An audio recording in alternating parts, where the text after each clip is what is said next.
Hi again, everybody. It's John Strebler, editor of JSIO, John Strebler's Investment Outlook, a weekly publication, deals with stocks and bonds, foreign currencies, but especially with the precious metals, gold and silver. That's been my specialty since 1974 when I started in this business.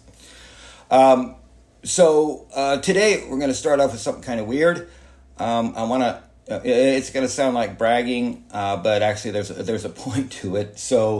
Back in 1974, I graduated from one of the top business schools in the nation with high honors, and I did a little digging, and there were 4 of us that year out of 65 graduates in finance. 4 of us that got high honors, so that worked out to be about 6%. And so, it was top 6% of the graduates in finance. And then I applied for a master's degree later on. I had to take the GRE, which is a test for people going into graduate school. And out of that, I was ranked in the top 3% of college graduates. Again, sorry if this sounds like bragging, but there's a point.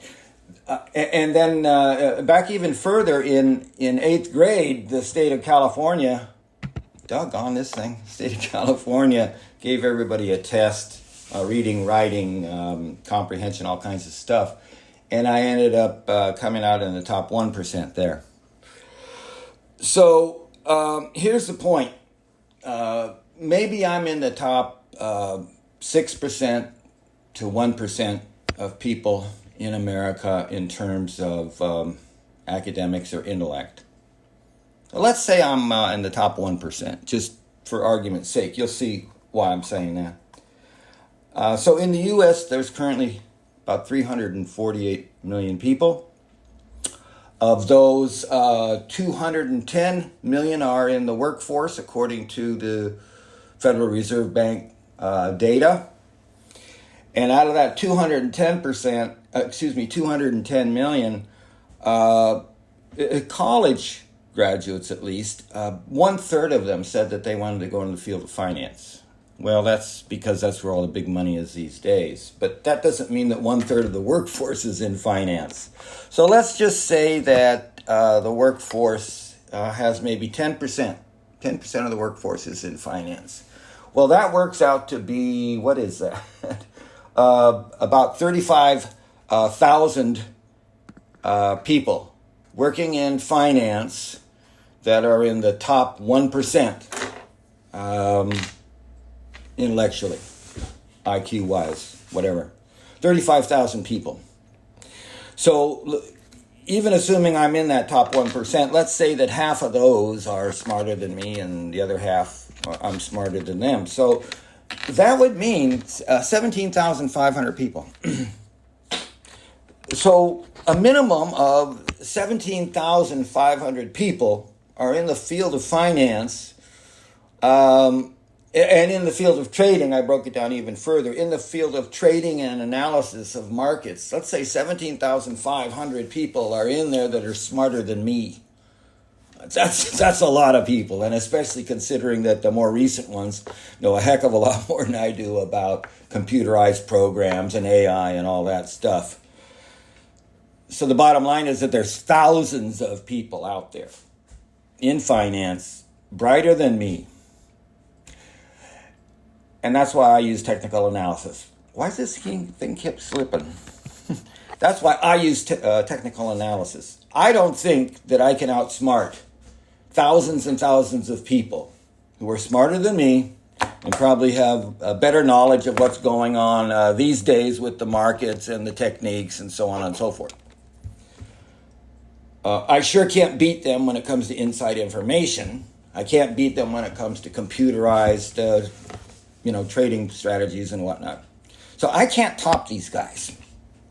Therefore, I use technical analysis. Technical analysis is the use of charts, various types of charts, to try to figure out what these guys are doing. So instead of trying to beat them to the punch, I can't do that. I just want to follow along with them. I want to see what they're doing. Ideally, I want to figure it out early in a trend move so that I can kind of ride on their coattails. That's the idea behind technical analysis. We try to see if there's more people buying or more people selling. We try to identify trends. We try to identify a change in the trend. That's what technical analysis is all about. Now, in my newsletters, as I have for over 50 years, I use a variety of techniques to do that. Let's take a quick look at my newsletter, and I apologize for the funky graphics and technology. I'll work on improving that down the road. But again, I'm not one of those top 5,000 guys or whatever in that field. So here's my newsletter, the most recent edition. And you'll see that I use a typical old, we'll call this a bar chart. This is a daily bar chart at the upper right. It shows the Dow Jones Industrial Average, and it shows what the price has done every day for the last 18 days, and it shows the 200-day moving average and the 50-day moving average. And then above that, it shows the RSI. RSI is a little tool that helps us know if the market has gone too far in one direction or too far in another. Now, normally when it goes too far one way or another, we'll see it come back towards a more neutral level before long. Doesn't always work, but technical analysis is all about trying to identify the trend and trend changes and whatnot using probabilities. So if I know that 3 times out of 4, a high RSI number will be followed by a dip in price, well, 3 out of 4 is pretty good odds. Contrarily, 3 times out of 4, if the RSI line is too low, I can expect a rise in price 3 times out of 4. And same kind of thing with those moving averages on the main chart there. We see a crossing just recently in the Dow Jones Industrial Average, where the blue line, I can't do that, where the blue line, 50-day moving average crossed above the 200-day moving average. Normally that means we've got a bullish trend, which is what we've been assuming for stocks all along. We'll go kind of quickly through this front page.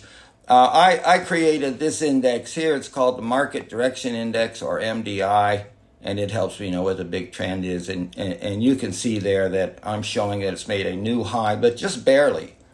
So the stock market is bullish, and a lot of the indexes have made new all-time highs, but my MDI so far is a little bit indecisive. Similarly, below that is the SSI, which is a Strebler inflation indicator, something I created about 25 years ago to help see where inflation's going and help predict. And that's been bouncing around back and forth for months and months and months and months, and the markets have reflected that, as it's uncertain whether we're going to see high inflation coming or a recession and lower prices. You'll notice that golden line there, that's a 200-day moving average, and I drew a little arrow on it to emphasize the point that even though it's not clear which way this thing's going to end up going, the longer-term trend seems to be rising. The moving average, which smooths out all of the ups and downs, daily, weekly, smooths them out, and we have an upward rising trend. There's 2 other types of charts that I use a lot, and I'm just going to skim through here to show those to you. 2 other kinds of charts that you don't see very often. The first, most notably, is point and figure. Here's a point and figure chart, and I learned these 50-some years ago, and have used them a lot. Use them in ways that other people don't use them. I probably know point and figure charting, again, not trying to brag, probably know them as well as anybody. And so the reason that I use point and figure charts, you got X's when the price is going up and O's when the price is going down. I use these because they eliminate the time involved. They don't show what happened one day or 1 week or whatever. As long as the price is going up, then we add X's every certain amount, and we determine how much that amount is. And so if it goes up, this one is chart of platinum. If platinum goes up $100 in one day, then we have a whole bunch of X's rising up in the column. On the other hand, if it takes it 6 months to rise $100, you still have that one column of X's, at least until it starts heading down. So as long as the market is heading up without a significant interruption, we put X's in the column. Once it starts turning down a significant amount, then we start putting in O's in the next column. So again, X's are when the market's going up, O's are when the market's going down, and this eliminates the issue of time, and a lot of times helps us identify trends and patterns and changes in trends before, or at least more clearly than the normal bar chart that I showed you before and that most people utilize. So point and figure charts, big part of what I do. They help clarify the picture, and they give us a jump on a lot of people because a lot of people don't know how to use them. Now, next up is kind of a hybrid. This is another point and figure chart of platinum, but it's a relative strength chart. And again, this is one that I use a lot. I use relative strength a lot, and most people don't. It's not a key thing for a lot of people. Relative strength says, I want to know if this market, whatever it is going up more or less than a related market, because that gives us a jump again on things. If a market, in this case, we've got platinum compared to gold. So I want to see which one's doing better, platinum or gold.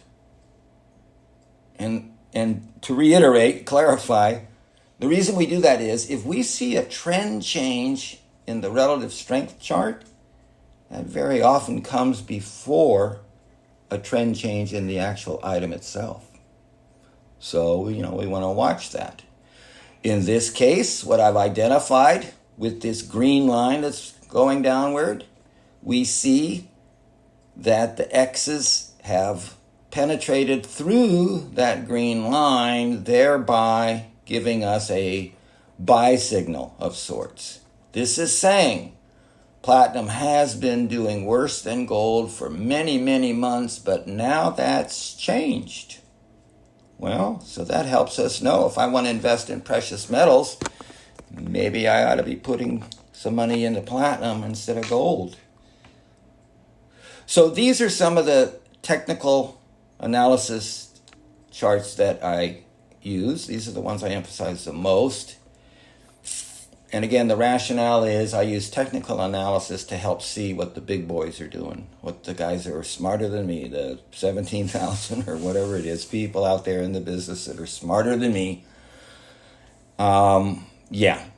So that understood, let's do a quick recap of last week's events. The main event was that once again, stock averages like the NASDAQ composite that I'm showing here on the left, and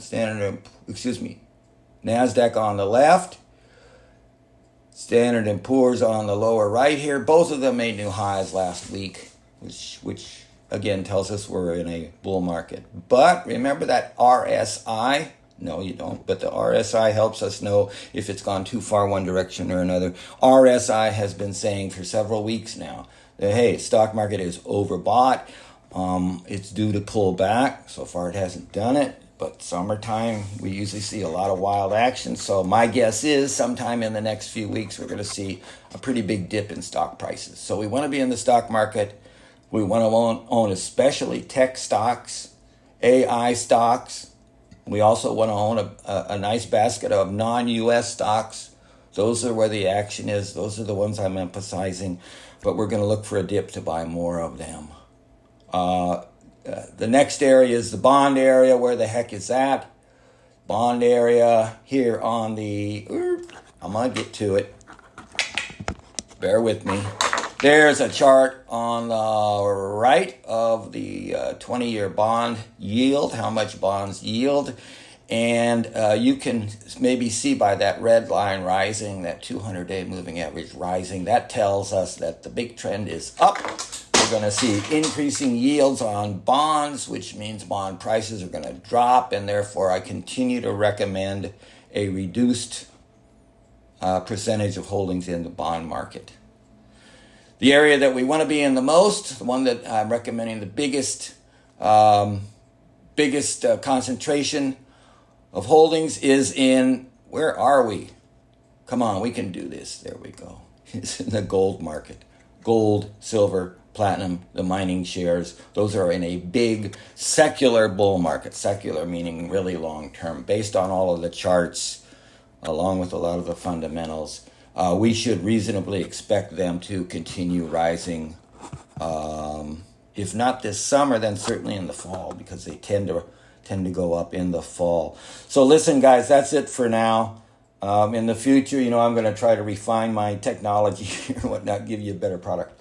In the meantime, don't forget that free newsletter offer. If you're not a subscriber, just send me an email, jstrebler52@gmail.com. Say, hey, I'd like to have 4 issues of your newsletter. See if it's something I want to spend $325 a year on. Well, that's a lot of dough, but you get 52 issues, 6, 7, 8, 9, 10 pages each time. Who else does that? Especially all on their own. But anyhow, thanks for tuning in. And if you like this, please leave a like there. Please leave a comment one way or another. You liked it, you don't like it. Here's what you'd like to see, something like that. And we'll see you again next week. Okay, bye.